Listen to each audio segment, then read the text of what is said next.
Buenas tardes. Buenas tardes. ¿Se me oye bien? Vale. Bueno, acabamos la primera jornada del Duero International Wine Fest con una cata muy esperada. La cata de las grandes añadas de Tinto Pesquera y Alejandro Fernández, en homenaje a este pionero de la Ribera del Duero que falleció recientemente y que ha sido una de las figuras históricas más admiradas de esta zona. La cata va a estar dirigida por Paco Berciano. Paco Berciano, todos los que sean de la región, todos los que sean wine lovers, como diría Santi, todos los que lleven los últimos 20 o 30 años comprando vinos en España, han oído hablar de él o le conocen personalmente. Yo la verdad es que tengo a gala ser amigo suyo desde hace 30 años, cuando él todavía escribía, cuando todavía era periodista, y cuando yo era periodista antes de ser tendero. Entonces, Paco es un personaje admirable por su bonomía, por su conocimiento, por su amor al vino, copropietario de la vinoteca El Lagar de Burgos, que es la decana de las tiendas de vinos de alta gama de España, copropietario a su vez, junto con Telmo, de la distribuidora Alma Vinos Únicos, junto con Telmo y junto con su socia Maribé, evidentemente. Alma Vinos Únicos, que ha sido una distribuidora también que ha roto muchos moldes en España, amigo de Alejandro y de Esperanza desde sus primerísimos tiempos y además uno de los primeros distribuidores de sus vinos en España. Nadie mejor que Paco para guiar esta cata y para acompañarnos a través de la historia de una bodega que es sin duda mítica. Bueno, muchas gracias por venir. Para los que estáis lejos, esta es mi altura real. Para los que estáis cerca, esto es una especie de cosa que me han puesto, ¿no? Para mí es un motivo de orgullo hacer esta cata.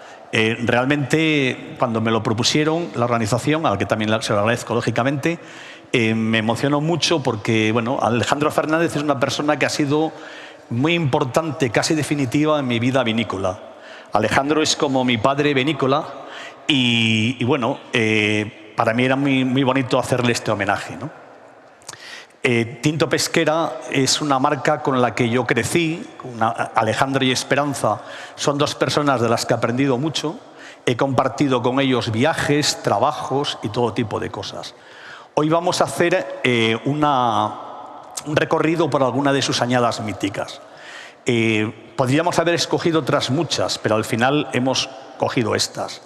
Vamos a empezar por dos del siglo XXI, en concreto 2005 y 2003, dos de la época de la década de los 90, el 95 y el 96, uno de la década de los 80, el 86, y vamos a acabar con un vino de la década de los 70, que es en concreto el 78. Este va a ser un poco el recorrido que vamos a hacer para ver un poco su estilo. Yo no sé si todos... Bueno, yo no me voy a enrollar mucho en la descripción de los vinos. Me parece que aquí todo el mundo somos profesionales del mundo del vino y que todos tenemos el conocimiento suficiente para saber si nos huele a una cosa u otra. Si alguien quiere comentar cualquier cosa, solo tiene que levantar la mano, le damos el micrófono y sin ningún problema. Alejandro es una persona que es vital no solamente en mi vida, sino Alejandro es vital en el desarrollo de la Ribera del Duero y del estilo de vinos que se impone en un momento determinado en España. Cuando Alejandro saca su primera añada, en 1975, Alejandro saca su primera añada, hay críticos y críticas que le hacen la crítica, reitero lo de, aunque es un poco reiterativo, y le dicen que su vino entra dando patadas por lo poderoso que es. No hay que olvidar que en ese momento el estilo de vino que se llevaba en España es el Rioja clásico, Recordad que estamos hablando de 1975, cuando una parte importante de vosotros no es que no haya nacido, es que casi creo que no erais, muchos de vosotros no eran ni siquiera proyectos, ¿no? Y entonces Alejandro aparece con un estilo de vino terriblemente personal. Un estilo de vino que yo muchas veces le preguntaba, ¿pero tú por qué empezaste a hacer eso? Y él me decía, dice, mira, yo siempre quise hacer el vino que se hacía en mi pueblo, pero hacerlo bien. Y es un poco su aspiración. Alejandro es una persona que ha ido teniendo todo tipo de oficios. Fue carpintero, fue inventor de máquinas. Él presumía siempre, yo nunca le vi como carpintero, pero él presumía siempre de que era muy bueno. Fue inventor de máquinas, tiene todavía, no sé si están en vigencia, pero tiene patentes de maquinaria para recoger remolacha. Y entonces, cada vez que tenía algo de dinero, lo invertía en la bodega.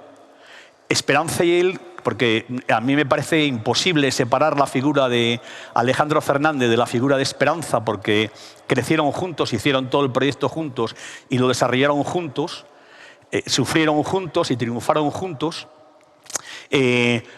Ellos a mí me contaban que tuvieron que pedir créditos a la usura porque no tenían dinero para seguir, pero estaban tan convencidos de que lo que hacían era lo necesario y lo justo que siguieron adelante.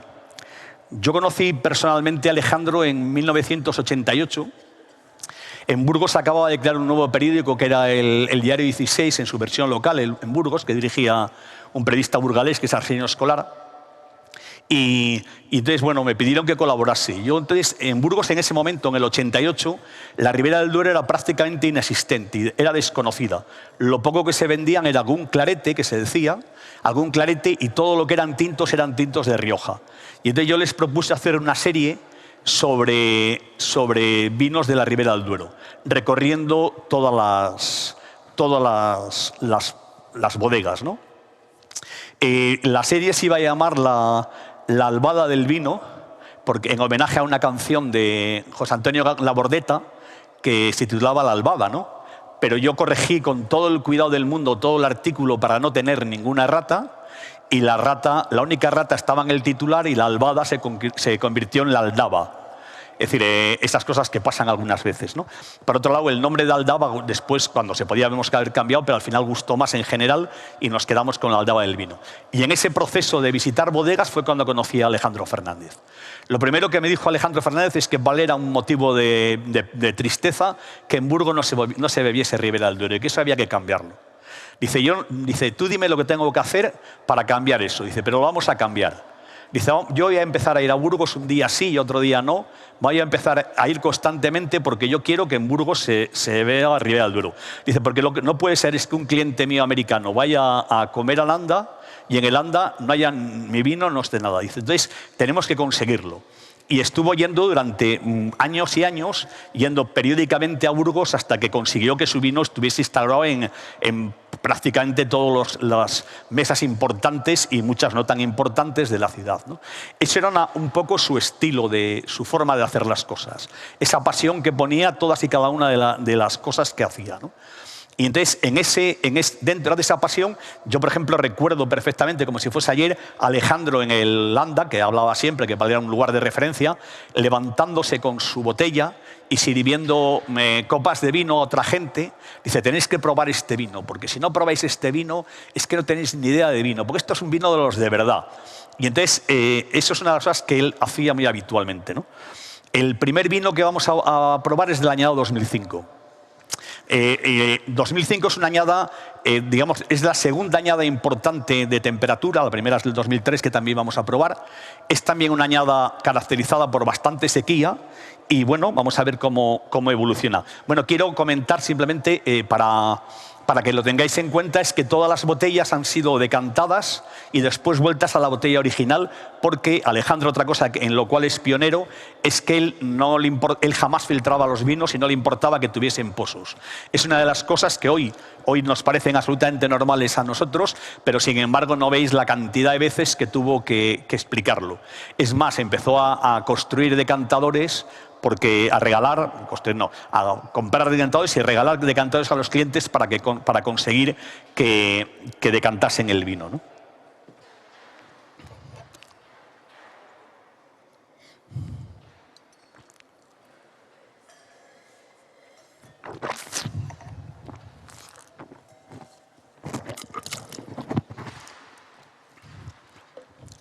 el ruido de escupir con esto queda un poco así. Este es un vino, bueno, veréis que todos los vinos tienen lo que llamamos el estilo pesquera, ¿no? El estilo pesquera, que estaba explicando algo, alguien antes modificó. En la Ribera del Duero, en ese momento, cuando Alejandro saca en el 75, no existe denominación de origen Ribera del Duero y solamente existen dos bodegas. Por un lado está Vega Sicilia, que es un Ferrari, que sigue un camino propio, que ha pasado momentos muy complicados. Los dueños de Vega Sicilia, quizá afortunadamente, ¿no? Afortunadamente a muchos de los dueños iniciales de Vega Sicilia no les interesaba el vino para nada, les interesaba el dinero que da la finca en otras cosas y entonces, bueno, eso hizo que Vega Sicilia no aumentase terriblemente la producción, como pasó en otras muchas bodegas españolas de Rioja, sobre todo en esa época, bueno, Rioja o Jerez, que eran las dos grandes zonas, y entonces Vega Sicilia se mantenía bastante al margen, era como un Ferrari. Pero para desarrollar una zona no se puede ir en Ferrari, tienes que ir en otros tipos de coches. Que, bueno, de coches Alejandro era otra de sus grandes pasiones, tener coches muy buenos y muy variados, ¿no? Pero Alejandro en ese momento impone su vida. Bueno, el otro vino que existía era la cooperativa que se llamaba Ribera del Duero, que cedió su nombre a la denominación de origen, la cooperativa de lo que hoy es Protos, la cooperativa que aquella era cooperativa al 100%, hoy no estoy seguro si es cooperativa o no, pero aquella era cooperativa y estaba en Peñafiel, ¿no? Pero Protos hacía un vino que no se parecía tanto al que hace Alejandro. Ese vino era rompedor en todos los sitios. Estamos hablando del 75. Bueno, pues unos años más tarde, esencialmente a partir del 91, que 16 años, un cambio de 16 años es un cambio ridículo en la historia, ¿no? Si os dais cuenta, a partir del 91 empiezan a salir en Rioja lo que llamaban en su momento los vinos de autor, que era un intento de sacar más extracción, sacar un poquito más de volumen, que los vinos tuviesen un poquito más de estructura, que es un intento de hacer en Rioja un vino que se aproximase a lo que representó en su momento Pesquera. Alejandro consiguió, partiendo de un pueblo pequeñito de la Ribera del Duero, un pueblo desconocido, consiguió dos cosas. Una, que su arco estuviese en todo el mundo, y la otra, que gran parte de las bodegas históricas de Rioja elaborasen, no todos los vinos posiblemente, pero cuando menos un vino siguiendo esas características. Un vino que le llamaron un vino de autor. Telmo Rodríguez me contaba una vez una anécdota. Él estaba de aquella en Remeyuri, no había fundado todavía la compañía de vinos Telmo Rodríguez, y estaba en una cata en Estados Unidos. Telmo habla perfectamente inglés y Alejandro pues no hablaba inglés. Entonces Alejandro llevaba una intérprete, Almudena, que después fue su distribuidora, y entonces Alejandro iba contando anécdotas, ¿no? Y entonces Alejandro le preguntó, uno de los americanos le preguntó muy solemne que su vino con qué se podría tomar, ¿no? Y Alejandro rotundo le dijo, vamos, mi vino es bueno hasta con chocolate. Y entonces la gente decía, bueno, con chocolate. Dice que mi vino es bueno hasta con chocolate. Y de repente los americanos levantando la mano todos como locos pidiendo chocolate. Y al final los camareros buscando y poniendo chocolate. Decía Telmo, dice, yo había hecho una explicación técnica perfecta de lo que era Remeyuri, de la forma de elaborar, de los suelos de la finca. Dice, y Alejandro les contaba que el vino era con chocolate. Dice, ¿quién ganó la batalla? Dice, sin ninguna discusión, Alejandro. Dice, ¿quién salió de ahí consolidado? Alejandro, ¿no? Y es una de las muchas... sobre Alejandro, y mucho más a partir de ahora, se van a contar muchas historias. Yo todas las que voy a contar son las que he vivido personalmente, que he vivido muchas, ¿no?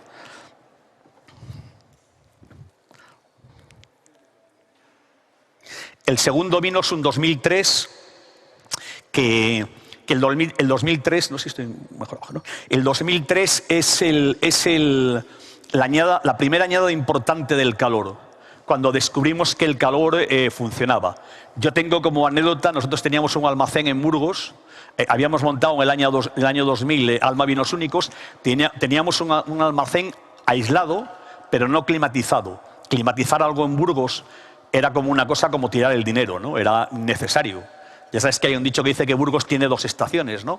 El invierno y la de tren, ¿no? Bueno, pues en ese momento ese dicho era verdad, cosa que ahora actualmente ya no es, ¿no? Entonces, el 2003 fue la primera añada caliente. De hecho, nosotros en el 2004 nos cambiamos de sitio y climatizamos nuestro almacén, porque fue la primera añada caliente. Las imágenes, Juanma lo recordaba perfectamente, de París, el que es parisino de segunda ciudad, ¿no? y bueno, no sé si incluso de primera, ¿no, Juanma? Y entonces, las imágenes de la gente en París, bueno, hubo muertes en Francia por una cosa que es absolutamente sorprendente. Yo cuando salió esta añada en general, no solamente en Pesquera, sino en general en todos los sitios, la desprecié mucho porque era una añada muy cálida, muy... a mí me parecía que no estaba a la altura de lo que yo esperaba en los vinos, ¿no? Este es Janus, además, bueno, Janus es un poco el vino más especial que hizo Alejandro. El primero que hizo fue en el 82, después hizo en el 91, si no estoy equivocado, y después en el 2003. Y a mí me parecía increíble que hiciese un Janus en el 2003. Y yo se lo comentaba, pero un Janus en el 2003. Y me decía, el 2003 va a ser una superañada, hay que darle tiempo. Yo antes, cuando la he probado, he sentido la misma sensación que sentí cuando probé años después algún vino de Borgoña. Para los que me conocen saben que soy un amante absoluto de Borgoña. Algún vino de Borgoña lo probé del 2003, algunos años después. Yo, que la había despreciado absolutamente, después me di cuenta que esa añada, que tenía la fuerza suficiente, necesita más tiempo que otras, es evidente, pero son vinos que van a evolucionar muy bien. Y yo creo que este es un vino que podría ser paradigmático de eso, ¿no?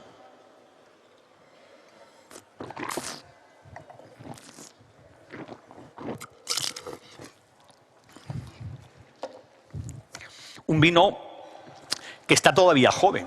Es decir, no hay que olvidar, es decir, este es un vino que todavía es muy joven. Todavía le falta domar esa potencia que tiene, ¿no?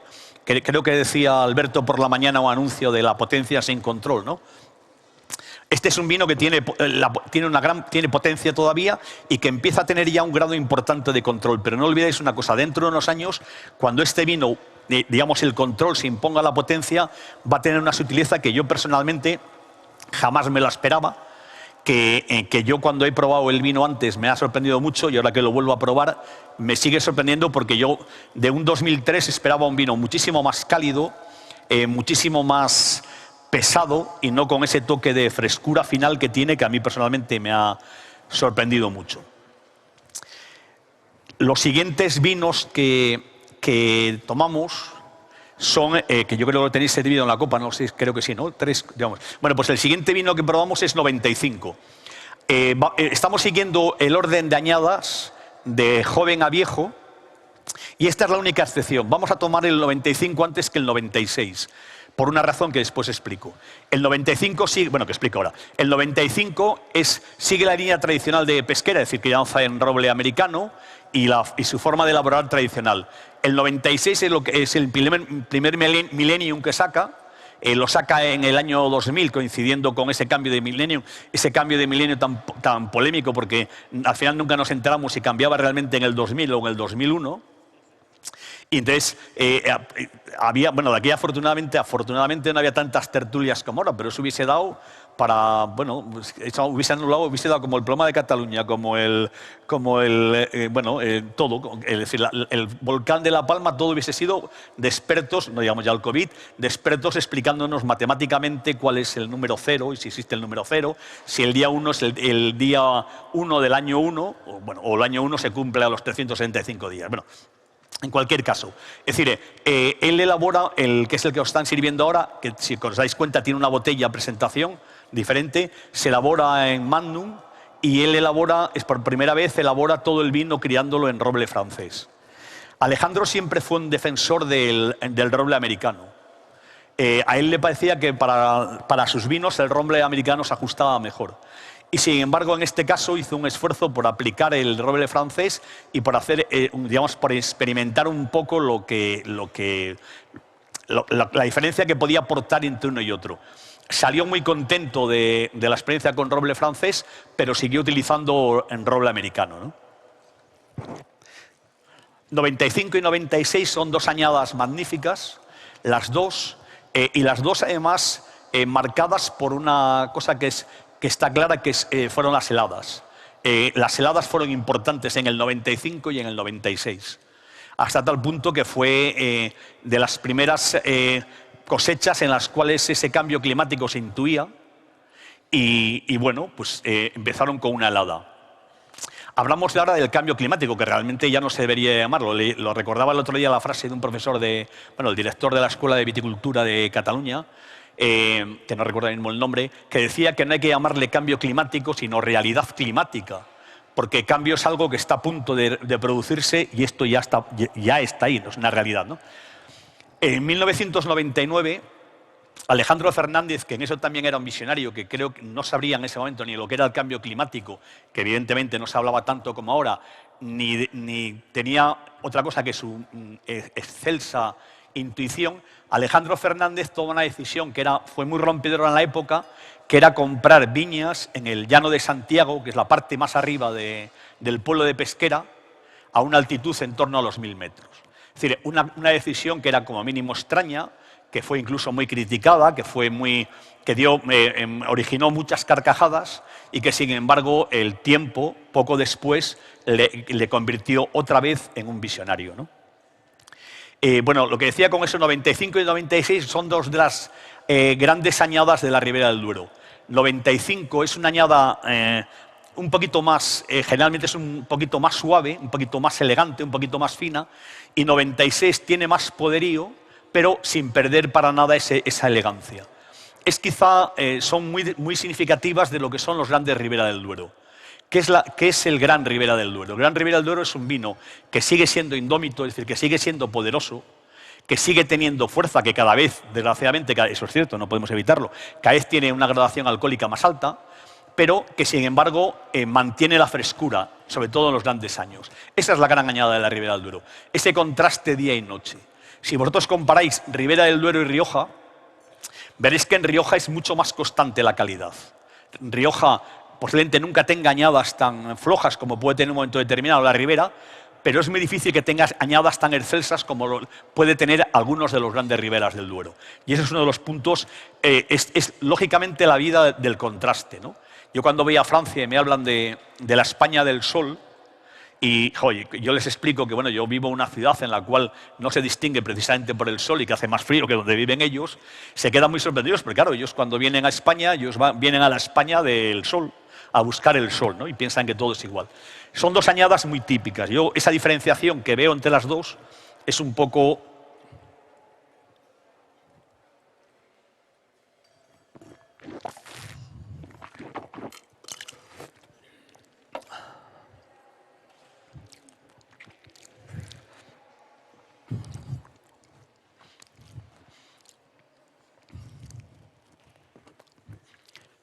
Si alguno quiere ir comentando algo sobre los vinos, lo puede ir haciendo. Ya digo, insisto que yo hago una valoración general, no voy a hacer en la entrada de descripción si os huele a cuero o a tabaco o a no sé qué. A mí es una parte que personalmente me ha aburrido siempre. Yo entiendo que desde un punto de vista profesional puede ser interesante. A mí personalmente me ha aburrido mucho, no me aporta gran cosa y lo único que me aporta es que algunas veces cuando le cuentas a la gente esas cosas, la gente se queda absolutamente desconcertada, ¿no?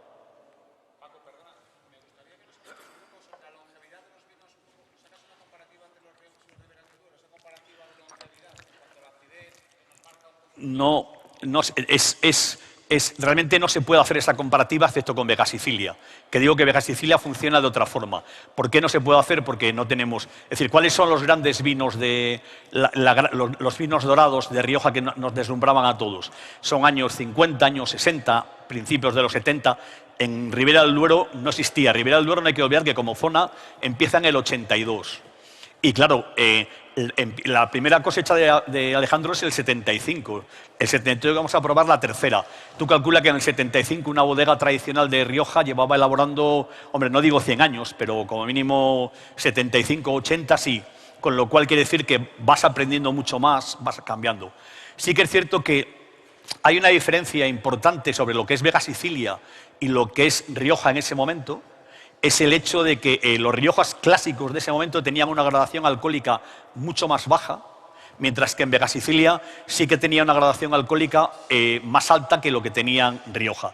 Pero no se puede hacer esa comparativa. Esa comparativa tendríamos que empezar a hacerla, digamos, a partir de añadas como el 95, 96, incluso el 86, cuando los bodegueros de la zona empiezan a tener una buena buena, digamos, un conocimiento más amplio de su viñedo, un dinero para tener un poquito más de bodegas mejor acondicionadas y para poder desarrollar un poco todo un poco mejor. Entonces, realmente un vino del 86, hombre, ya tiene años, pero nosotros nos deslumbran vinos de Rioja de los, he dicho antes, 50, y de los 40 y de los 30, ¿no?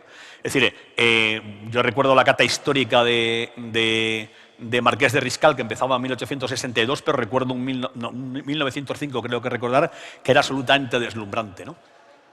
Entonces, quiere decir con eso que no es fácil comparar. Yo creo que en general el cambio climático está modificando muchísimos parámetros.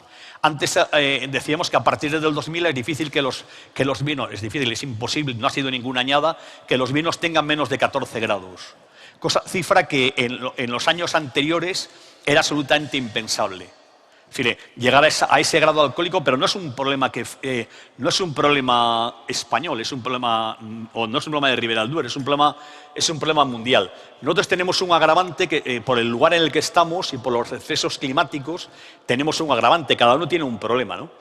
¿Cuál es Borgoña? A Borgoña, por ejemplo, le vendría muy bien este cambio climático, porque garantizaría vinos, claro, no es que le maduraban todos los años, pero inviernos fríos generan brutales heladas primaverales que les están destrozando las cosechas. Entonces esa comparación es difícil de pensar, porque ya te digo, el único parámetro que tenemos es Vega Sicilia. Yo de Vega Sicilia he probado vinos muy, muy viejos, absolutamente increíbles, ¿no? Increíbles y con una capacidad, una cosa que tiene superior Ribera del Duero, me atrevo a decirlo, pero tampoco tengo una base científica, es que yo creo que Ribera del Duero mantiene mucho más tiempo el color. Es decir, en los vinos de Rioja perdían más rápidamente el color que los vinos de la Ribera del Duero. Cuando Alejandro sale con sus vinos, tú probabas un 75, hoy vamos a probar el 78, y antes lo comentaba no sé quién cuando está haciendo, dice, jo, que es increíble el color que tiene. Una de las grandes virtudes de los grandes vinos de la Ribera del Duero es ese, ¿no? Hoy Pedro decía por la mañana que realmente lo que diferencia, en su opinión, pero yo lo suscribo totalmente, lo que diferencia un buen vino y un gran vino es la capacidad de envejecimiento. Y yo recordaba una anécdota con un político burgalés, y estaba Alejandro, estaba en Casa Ojeda, estábamos comiendo con un político burgalés que se había hecho socio de una bodega y se acercó a Alejandro a enseñarle su vino, por cierto, ese vino desapareció al poco tiempo. Hacer una inversión en una bodega y poner un edificio más o menos bonito, ya sabéis que es fácil, nunca ha sido rentable y se suelen cerrar casi todas, ¿no? Entonces le dijo a Alejandro, dice, ¿qué te parece este vino? Y le dijo a Alejandro, es bueno. Y le dijo, pero dice, ¿bueno solo? ¿No te parece muy bueno? Y le dijo a Alejandro, mira, la diferencia entre un vino y un gran vino es el paso del tiempo.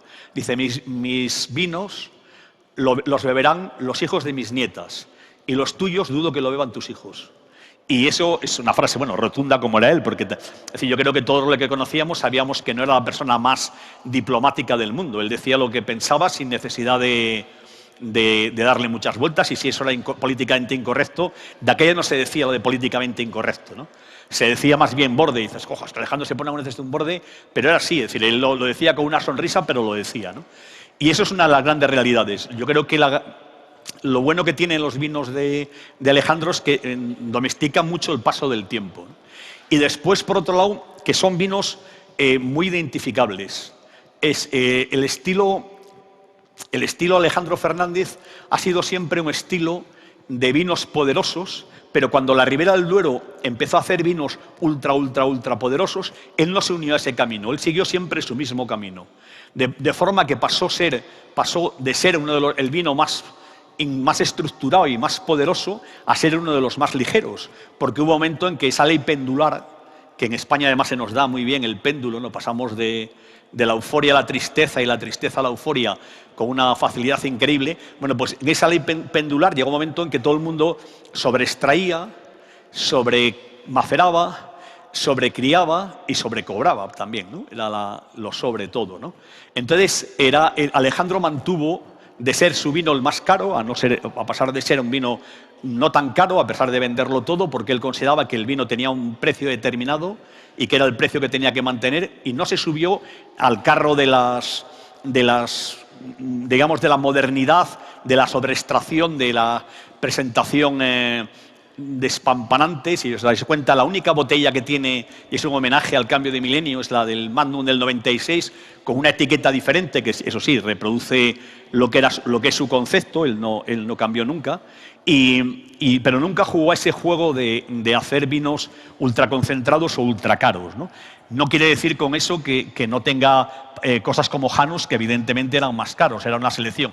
Pero si os dais cuenta, Alejandro nunca entró en ese récord que en España se ha jugado muchas veces de cuál es el vino más caro, ¿no? Récord que en España además ha jugado tanto que hemos descubierto todos que tenemos uno de los vinos más caros de España, que no bebe nadie, que se hace con, bueno, no sé, con oro y hay que beberlo girando al revés. Es decir, botellas de 130.000 euros que nadie sabe que existen y nadie se bebe. Perdón, Alberto. Con permiso, Santi Rivas tenía una pregunta. Qué gracioso, Paco. Ahora mencionando el Aurum Red, eres Dios, ¿eh? Ahora mismo eres Dios. Yo tenía una pregunta al hilo de, yo creo que hay cierto subtexto en todo el certamen, en poner en valor los vinos de Castilla y León con cierta internacionalidad o con total internacionalidad. A mí me llama, a la hora de catar, hacer una cata vertical, ¿no? De ver cómo evolucionan los vinos, sobre todo esto que son auténticas joyas, que es muy difícil de catar, o lo hacemos aquí o esto no hay manera ni de conseguirlo ni de pagarlo, ¿no? Entonces, a mí lo que me gustaría es que nos contaras a qué se pueden parecer estas evoluciones con respecto a otras latitudes del mundo, ¿no? O sea, si esto se puede parecer más a Napa, a Burdeos o a otra cosa que a mí se me escape. Yo creo que es claramente un vino del viejo mundo. Es decir, yo me iría... Sí, Latour, ¿no? Mira, Juanma y yo íbamos a decir, curiosamente, sí, bueno, Ritz podría ser la excepción, pero quiere decir que Juanma y yo íbamos a poner el mismo ejemplo. A mí me recuerda mucho a la evolución de los vinos de Alejandro, de los vinos de Tinto Pesquera, me recuerdan mucho a Chateau Latour, que es uno de los Grand Crus de Pauillac, de Francia, pero que es un chateau que es diferente de todos los demás. Y lo ha sido durante mucho tiempo. Esa evolución además, los vinos de Burdeos tienen una evolución, digamos, más o menos lineal, ¿no? Es decir, van una línea, una meseta que tarda en llegar, una meseta alta, y sin embargo Latour es un vino más de subidas y de bajadas. Es decir, de vinos que a veces te parecen muertos y a veces te parecen que van a revivir, ¿no? Y esto es un poquito más la evolución, esa evolución elegante, esa evolución reductiva. Estos vinos están abiertos, llevan muchos años en bodega y en la botella, metidos en la botella, sufriendo las condiciones de la botella, pero a pesar de todo, si os dais cuenta, porque hemos pedido que estén todos los vinos para que al final podamos volver a recatarlos, que realmente merece la pena, veis que van abriéndose, van mejorando, es un diálogo permanentemente la cantidad de cosas que te van diciendo, ¿no? Y eso es una cosa fundamental. Decía Alejandro en una frase que yo recuerdo perfectamente que el vino tenía que ser accesible para todo el mundo. Es decir, no se puede hacer un vino que la gente no entienda. Y entonces, mira, un día veníamos de San Sebastián con la intención de comer en Burgos. Le dio un ataque de hambre y tuvimos que parar a comer en medio camino. Llegó a la salida de la autopista y le preguntó al hombre de la autopista que dónde se comía bien. Y entonces el hombre de la autopista vio el Mercedes de Alejandro así un poco, pero bueno, Alejandro iba con la gorra, le veía campechano, pero le llamaba un poco la atención y al final le dijo, mira, hay un lugar de comida ahí, pero es para obreros, ¿eh? Y Alejandro llegó a comer ese sitio. Le encantó la comida porque, por cierto, se comía maravillosamente bien a un precio absolutamente ridículo. Y lo primero que hizo fue ir al coche y sacar botellas para dárselo a la gente que estaba trabajando. Gente que estaba en mono y que estaba bebiendo un vino que posiblemente sería el mejor vino y el vino más caro, indiscutiblemente, que habían bebido en su vida, ¿no? Alejandro lo hacía eso. Y él, cuando salíamos, yo le decía, digo, siempre recoges algo, dice, pero digo, aquí no vas a recoger mucho, dice, porque económicamente, dice, nunca se sabe, dice, esta gente va a ir a hablar a alguien de mi vino, van a decir que les ha encantado, lo van a recordar y le van a servir como homenaje y lo van a contar a todo el mundo. Dice, eso es la mejor publicidad del mundo. Bueno, pues no habíamos llamado a Burgos y le llamó el jefe de la empresa donde estaban los trabajadores porque quería comprar vino, porque él conocía perfectamente Pesquera y se había emocionado con lo que le había contado Alejandro. Era esa intuición especial. Yo le decía a Alejandro, Alejandro podía estar en un comedor como este, lleno de mesas, no sé, vosotros íbamos mucho a comer a Landa, le gustaba mucho, y además así le permitía muchas veces no tener que entrar en la ciudad, y bueno. Y entonces, si conocéis el Anda, veis que es un comedor grande, ¿no? Es decir, tiene muchas mesas. Alejandro de repente se levantaba, miraba, iba a una mesa determinada. No a la de al lado ni a la de más atrás, sino que iba a una. ¿Por qué? Y normalmente solía acertar. ¿Por qué? Bueno, pues no sé, eso me imagino que es la intuición, la vista, la experiencia, porque la primera vez es factor suerte, ¿no? La segunda vez es factor suerte. La tercera vez ya si crees en el factor suerte empieza a temblar, pero cuando son muchas veces es evidente que hay un factor muy por encima de la suerte, es la intuición, ¿no? Yo recuerdo también otra anécdota de Alejandro, de cuando Alejandro estaba, llegó Peter Sisek a la Hacienda Monasterio, y un día yo estaba con Alejandro y Peter, y entonces iba enseñando la finca, y Alejandro cogía la uva, hacía así, bien, no pasaba nada, ¿no? Peter cogía el... ¿Cómo se llama? Para medir el razón, sí que no me acordaba, perdón. Y entonces lo iba mirando y Alejandro no, Alejandro iba haciéndolo así. De repente llegó a una parcela y bueno, Peter le miraba con una cierta... porque además lo contaba él, después con una cierta sensación de decir, bueno, este va también aquí un poco de manual, pero después utilizará toda la técnica del mundo y no sé qué, ¿no? Peter venía de estudiar en Burdeos, su tío era un importante enólogo de Burdeos y para él la técnica en ese momento era muy importante, ¿no? Y entonces llegó a una parcela y le dijo, esta no te va a madurar bien, ¿eh? Dice, esta no te madura bien. Y Peter se quedó asombrado.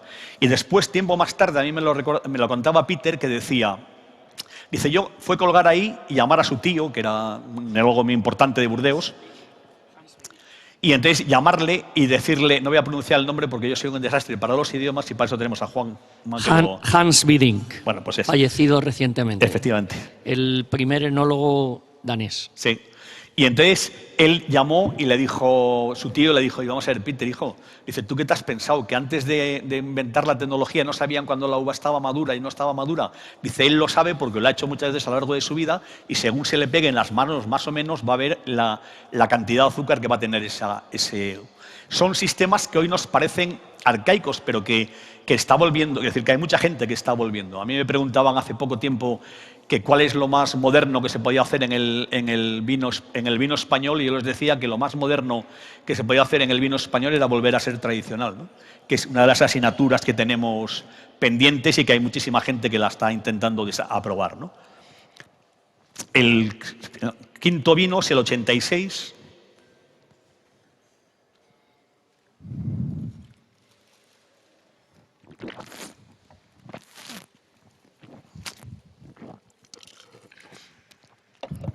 Para situarlo un poco en contexto, de vez en cuando me veo por la cámara y sí que me doy cuenta que es cierto eso que dicen que la cámara engorda, ¿eh?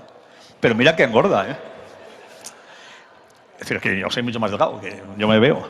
Que el 86 es una añada mítica. Para que tengáis un poco en contexto, vosotros no olvidéis que Alejandro llevaba 11 años haciendo vino. 11 años. Que 11 años es una ridiculez. Es decir, ninguna de las bodegas importantes del mundo llevaba 11 años y prácticamente, bueno, Balandró cuando salió, pero también es un poco más efímero, pero realmente él había elaborado en muchos sitios. Alejandro no, Alejandro llevaba 11 años haciendo vino. Estamos hablando de un vino que tiene, soy malísimo haciendo operaciones, pero creo que 45, ¿no? 45 años, ¿no? 45 años y que sin embargo os dais cuenta que está todavía realmente vivo. Además, bueno, me imagino que después, claro, estos vinos también, cada botella... 45, ¿no? 35.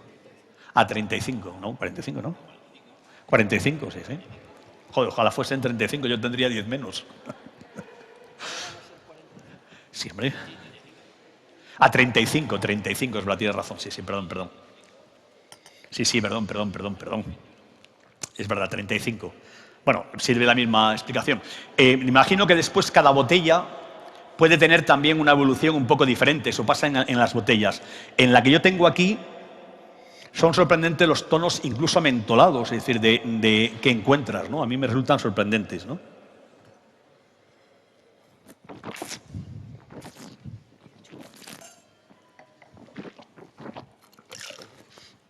Junto con una vivacidad que realmente resulta, no sé,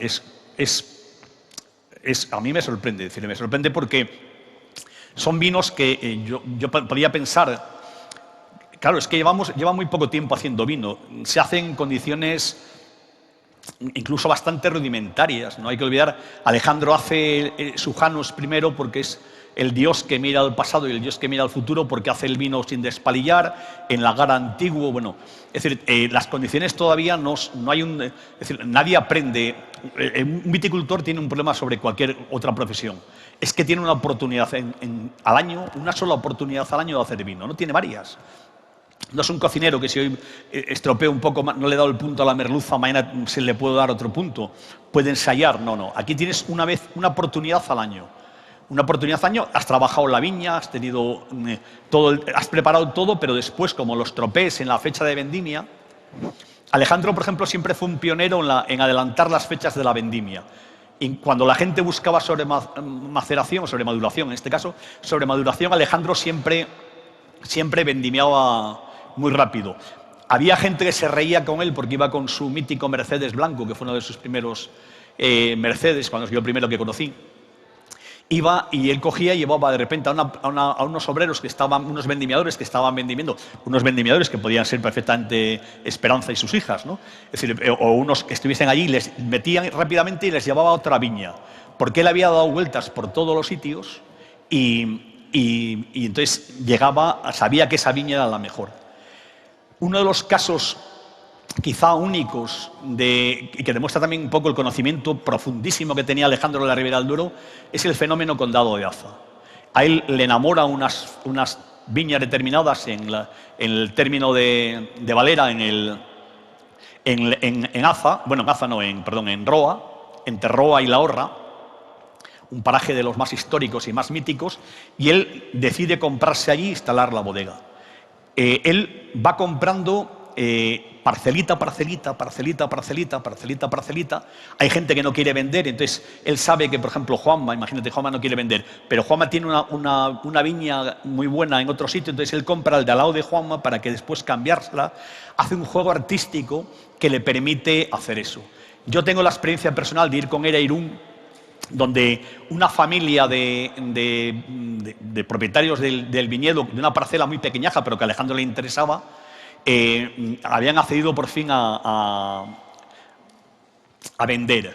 El anotario, que era una mujer, el anotario estaba les había separado a las dos ramas familiares, eran dos hermanos, les había separado cada uno un cuarto para que no se viesen. Solamente tenía que entrar cuando iban a firmar.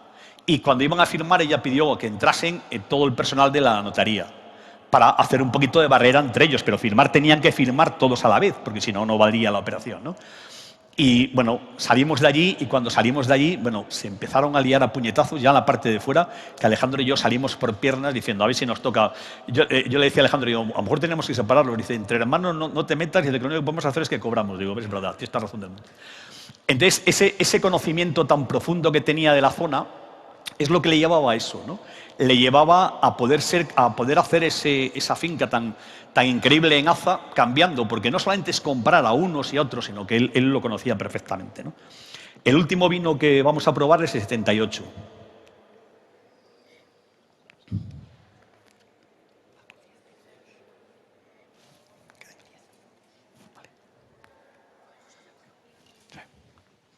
El 78 es el tercer vino que hace Alejandro. El 78 para mí es muy fácil saber la edad, no tengo que hacer operaciones porque tiene 43 años, tiene 20 menos que yo, con lo cual tiene 43, ¿no?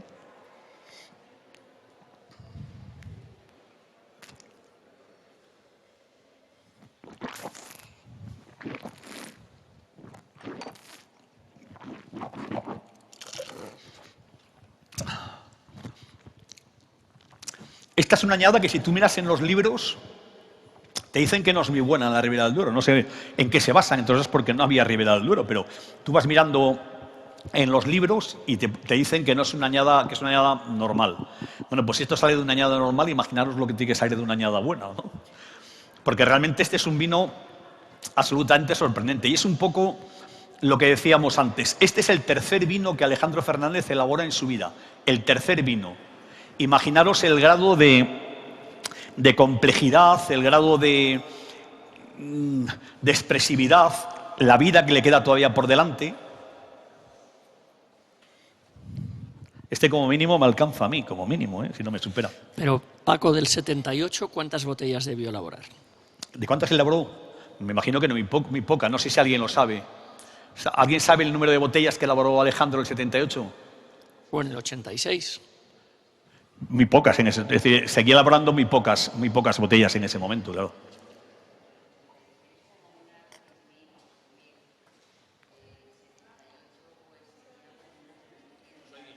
...78 me dicen que unas 800 y 86 unas 6.000, 7.000, has dicho, ¿no? O sea que estamos teniendo una oportunidad histórica de probar uno de los vinos. Antes le decía Santi, ¿no? Es que estos vinos ya no es que puedas pagarlos o no pagarlos, es que con esas cantidades no hay en el mercado, ¿no? Entonces es muy difícil de poder hacer. Por eso el esfuerzo que han hecho tanto la bodega como la organización para que podamos disfrutar de esto, la verdad es que es un superlujo, ¿no? Ahora podéis preguntar lo que queráis, recatamos.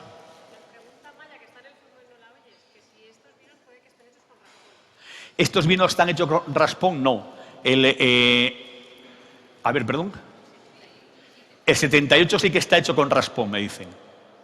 Yo el 78 no conocía todavía a Alejandro y no sé tan bien cómo lo manejaba. El 86 es una añada que yo tengo además especial cariño porque fue la primera añada que vendimos nosotros en la Vinoteca Lagar en Burgos de Alejandro, el 86. ¿A cuánto la vendíais? Pues no sé, eran pesetas y pues, no sé. Venga. No recuerdo ahora mismo. Maribel se lo sabría mejor. 475 pesetas me dicen. Yo recuerdo que lo tomaba en una taberna de mi barrio a 650. Sí. Me bebí todas las botellas que tenían. Pero era el crianza. Es que no se oyen las preguntas, entonces yo os pediría que si alguno tiene una pregunta... Sí, porque aquí no oímos nada. Que levante la mano y me acerco con el micrófono, por favor. Soy alto, pero tanto no porque no oigo. Ahora que tengo el micrófono, ¿no pregunta a nadie? ¿Cómo sois así? Bueno. ¿Por allí?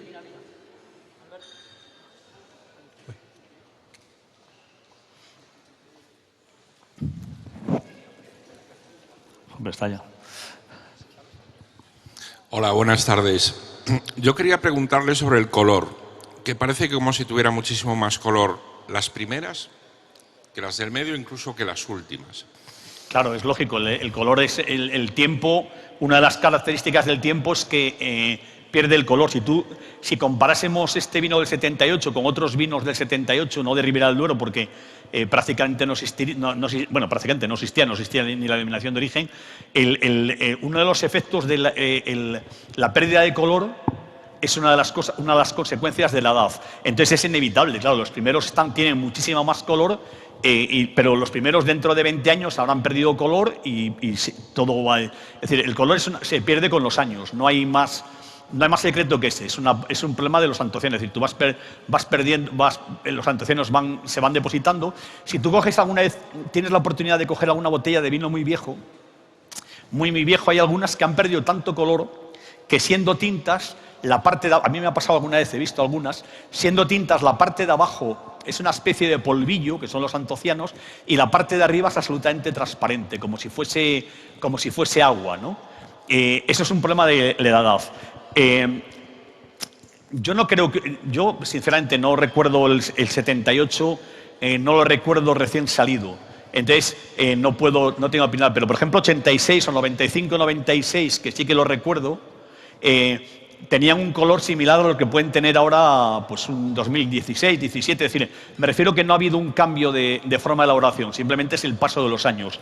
De todas formas, daros cuenta que un 78 mantiene muy bien el color. Hay una cierta turbidez en el vino que os ha sido resultado de decantarlo y volverlo a la botella posiblemente. A lo mejor hemos apurado un poco más en algunas botellas, como es el caso de la mía. Hay una cierta turbidez, pero ya os explicaba antes, ¿no? Alejandro jamás le importó en la vida los pozos, nunca. Ni la turbidez, era una cosa que para él no era importante, ¿no? Él decía una frase sobre el vino hace sus necesidades, lo decía de otra forma, pero no, tampoco voy a decirlo yo. Y dice, como ser vivo necesita hacer sus necesidades y si está en la botella, las hace dentro de la botella. Esa pérdida eso es un proceso casi inevitable. ¿Más preguntas? Nadie. El niño tiene otra pregunta.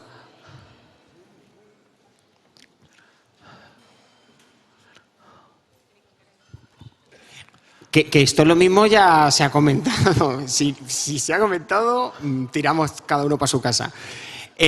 Pero hoy hay involucrados, hasta donde yo sé, 3 vinos. Janus, Millennium y Pesquera Reserva. Incluso 4, porque el 78 era un único vino y después los demás sí que son reservas. Después está el Millennium del 96 y el Janus del 2003. Serían las 3 gamas de vinos, bueno, incluido el Crianza, las 3 gamas de vino que hace. 78 era un único vino, con 800 botellas, no estaba ni para hacer ni crianza, ni reserva, ni nada. Después sí, es decir, quedaría... Bueno, son reservas, pero podrían ser gran reserva, que es el único que falta, pero en el fondo es lo mismo. Ya sabéis que eso no es significativo. Pero sí, serían las 3 líneas de Alejandro, que además son diferentes. Claro, ¿y dónde están esas diferencias? Porque si no, mi hermano me revienta la cabeza. Bueno, el Millennium es breve. Millennium es un vino criado en barrica de roble francés, 100%, y Janus tiene parte de uva sin despalillar. Y bueno, yo creo que son esencialmente esas son las diferencias. Y después que son selecciones dentro de cada parcela, ¿no? Millennium es un caso único, creo que se volvió a hacer en el 2002, si no recuerdo mal. Y bueno, y Janus se hizo, si no también recuerdo yo mal, serían 82, 91 y 2003. Lo estoy diciendo de memoria. Y 86 Janus, 86 había Janus. Efectivamente, 86 también, sí. Bueno, a Santi no le doy más el micrófono, que luego le llevo un karaoke, es que le gusta mucho. ¿Alguien más tiene alguna pregunta? Porque tenemos que ir terminando ya, se nos ha echado el tiempo encima.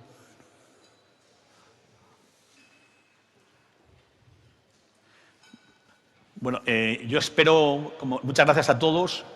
Espero que los vinos lo hayan hecho mucho mejor que yo. Es decir, yo solamente he querido intentar contaros, para muchos que no tuvisteis la oportunidad de conocer, aspectos de la personalidad de Alejandro Fernández. Ya digo, insisto, un hombre absolutamente pionero, un hombre vital, sin la cual no se entendería la Ribera del Duero como es ahora, sin la cual no se entendería el vino español como es ahora. Que hubiese llegado, sí, pero hubiese tardado más tiempo. Es decir, hay gente que son revolucionarios a su época, se adelantan y son esa vanguardia que tira esa locomotora que tira del resto del vagón. Y ese es uno de los grandes méritos de Alejandro. Personaje genial y que, bueno, simplemente en los vinos espero que lo hayan hecho mucho mejor y muchísimas gracias a vosotros.